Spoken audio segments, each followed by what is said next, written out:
history when I'm speaking to you. So let me just first start by saying why someone who was a cricketer, who didn't really have to do anything after finishing sports, because we sportsmen, if we reach a certain level in sports, and then once we give up sports, then we don't really have to do anything. All we have to do is talk about that sport for the rest of our lives and earn pretty good money by just going on television and speaking.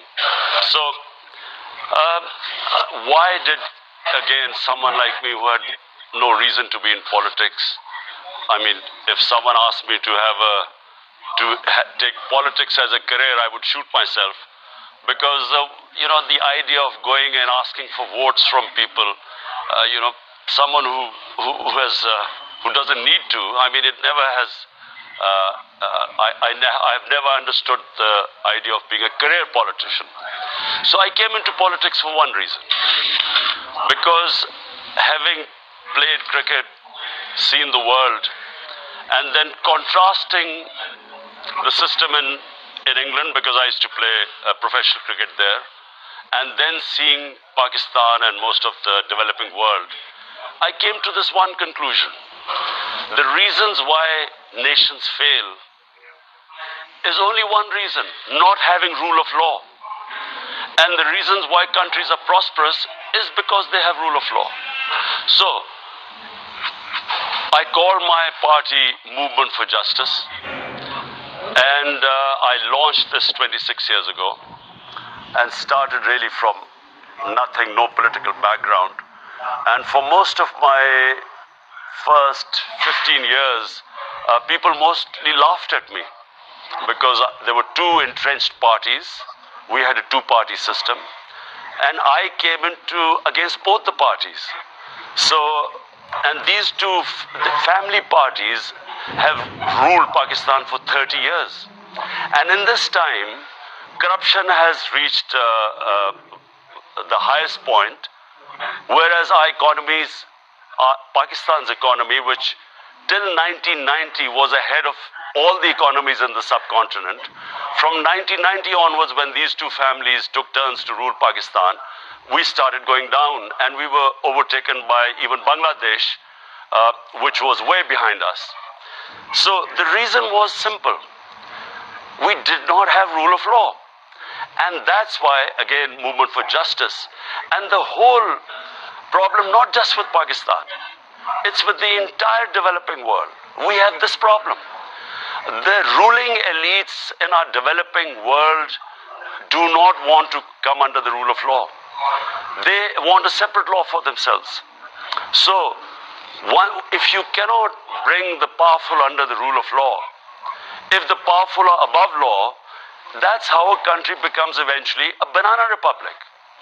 The difference, and I was looking at the rule of law index. If you look at Switzerland, Switzerland's rule of law index is 99.9%. Compare that to Nigeria, which has the greatest oil reserves in Africa. The rule of law index in Nigeria is 7%. So similarly, most of the poor countries are under 20%. And almost all the Western democracies are over 90%. So the difference is, just to why I came into politics was to bring the powerful, these two corrupt families. Both of them had been dismissed for corruption when I came into politics. Twice they were dismissed for corruption. So then started this struggle. It took me 22 years finally to succeed and come into government. Now, the biggest challenge I faced immediately was that all the mafias associated with these political mafias, they all resisted. They resisted our government the moment we tried to bring them, get them under law. And the more we tried, the more they ganged up. And these two main parties who had opposed each other for almost 30 years, now they ganged up and had a joint front against me. So what happens? I mean, we first, just to give you my 3.5 years in politics, I inherited a government which was bankrupt. We had the biggest current account deficit, and as a result, there was pressure on our currency because our reserves had shrunk to about 9 billion, which is four weeks of our imports. So from there, a bankrupt economy, we steadied the economy the first year. Second year, we were hit by COVID-19, like the whole world was. And so the 2 years, my second and third year, we were grappling with the situation of lockdown, not how to stop the spread of the virus, and at the same time, and the lockdown affected the poor people the most. So we took a very unusual decision at the time. We refused to have a full lockdown, and we started having, what we call smart lockdowns to protect our poor people, because there were daily wages. There were weekly people who relied on weekly wage. We had 70% of our workforce was in the informal sector. So had we locked down, we would have had starvation, because we already started from a bankrupt economy. But in the end, that worked.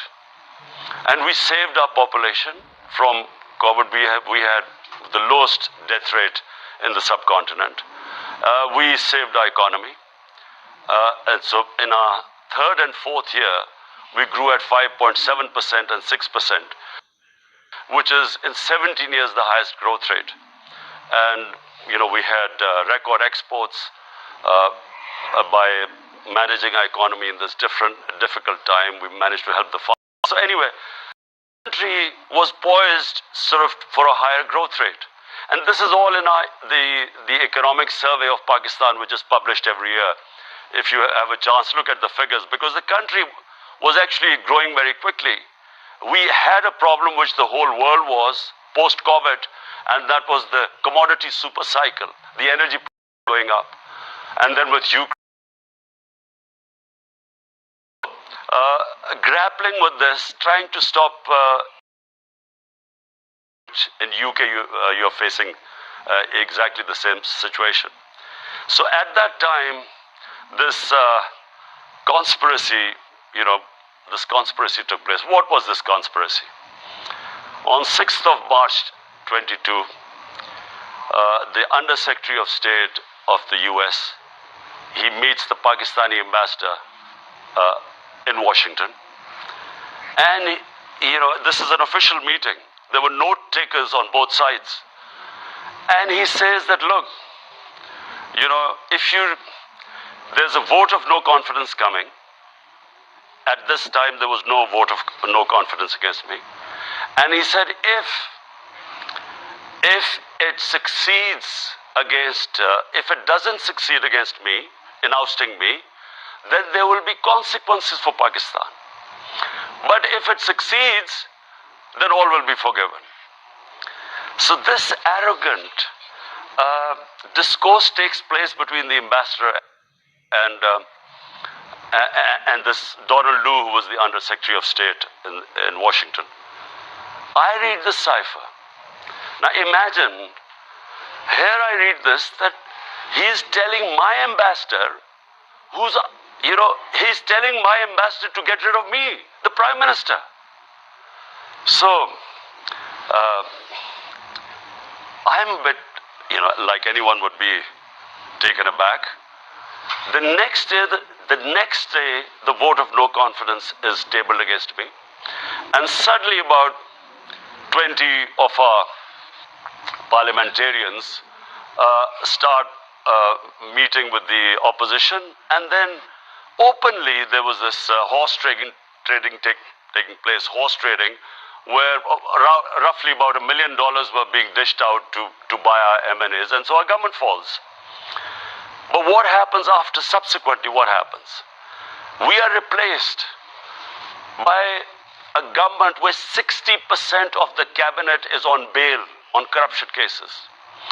And the two families that had been calling each other crooked and putting each other in jail and corruption cases unite against me, are brought into power, and they then try and suppress this movement because people spontaneously came out in the streets. First time it's happened in our history. So people came out in the streets protesting against this regime change. And they then used brute force. Pakistan hasn't, under democratic government, they have never experienced what in the last 6 months happened. They used, on 25th of May, we had a peaceful protest. The police went into people's houses. Thousands were put in jail. There were women, families, children were, because in our protest, families participate. First time ever, so much women participate in our rallies. So they tear gassed them, they beat them up, and this is all on video. So that happened on the 25th May. But what they thought was that would scare people. It actually had the opposite effect. So rather than our movement after post my government going, rather than it sort of slowing down, the movement got stronger and stronger. And there were two sets of by-elections, one in July and then one earlier this month. So both elections were swept by us, by my political party. So since then what has happened is that this reign of terror is taking place in our country. There's a clampdown on media, unprecedented.